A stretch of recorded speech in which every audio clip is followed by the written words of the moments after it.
talking to the family, to the mums and dads. Tony Abbott is no different to Campbell Newman. They are so concerned about the real prospect of Tony Abbott putting a GST on fresh fruit and vegetables.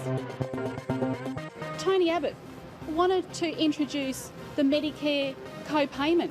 Families can simply not afford that. Hello, welcome. Thank you. Queensland Labor leader Annstacia Palaszczuk is hoping to ride the tide of protest against both state and federal Conservative governments. And she has plenty of material to work with, continually referring to the thousands of jobs lost as a result of decisions made by the Prime Minister and Premier. They say one thing before the election and then afterwards it's broken promise after broken promise after broken promise. This tactic appeared to work in the recent Victorian election. But for the 45-year-old lawyer and former political staffer, the Queensland poll on January the 31st is a much tougher assignment. In Queensland, you're coming from a much smaller base, they need a much larger swing. It's all uphill for the ALP in Queensland.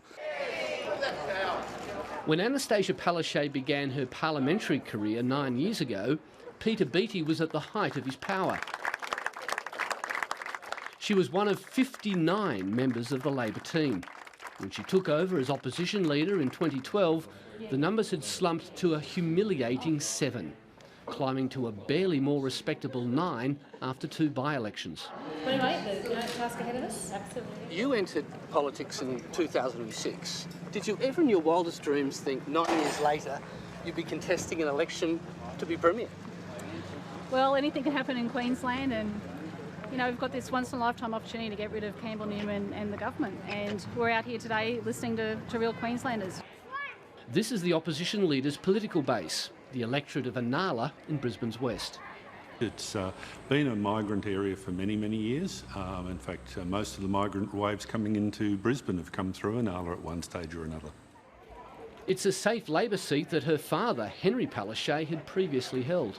She's very much got the style of, an Inala mum about her, and so it's she's combative. She's been a fairly safe pair of hands to take the campaign up to Campbell Newman, and it's going to be interesting to see whether, in the cut and thrust of the day by day, whether she can maintain a polished but combative exterior. The challenge is presenting this 45-year-old lawyer with a relatively low profile, even in Queensland, as a future leader of the state. How difficult is it to sell her as an alternative premier? Oh well, it's tough. You are Campbell Newman is chalk to her cheese. It's a tough call. The feedback coming in from the electorate is also that perhaps she and the Labor Party are not yet ready for government, and this is going to be the biggest problem for Labor. Can they convince the electorate that a small team that have only got 9 seats at the moment is ready for government, especially when they haven't seen too many policies released from the Labor Party? And that's the theme Premier Campbell Newman has been pushing from day one of the campaign.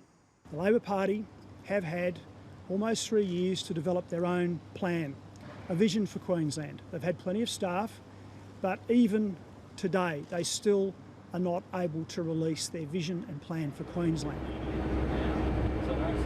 7:30 spent a day on the campaign trail with the Queensland Opposition leader and her attempt to define herself as something more than a protest figure, joining the media contingent on the campaign bus. Everybody, let's go.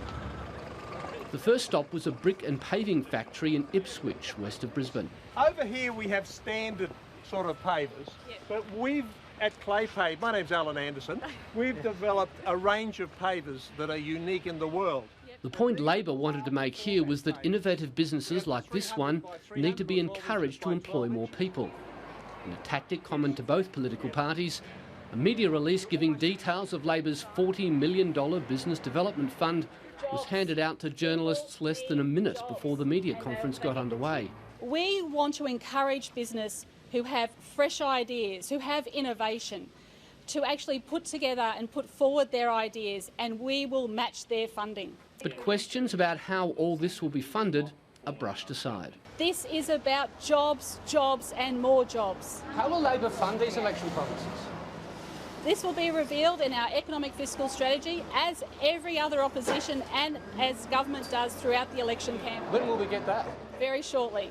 What do you mean very shortly? The next couple of days? Each announcement we make, every election commitment we make is costed.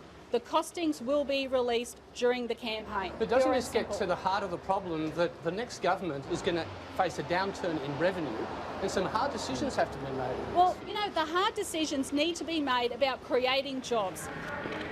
Apart from building Labor's economic credentials, Annastacia Palaszczuk also has to confront her party's past failures. So Queenslanders, thank you. It's been an honour.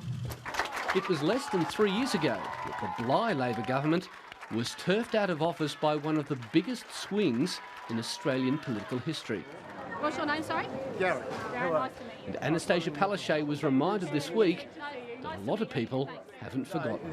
The last thing I want to do is go back to where Anna Bligh took us, because that was just downhill all the way. No, it's all about employment, getting people jobs and young people.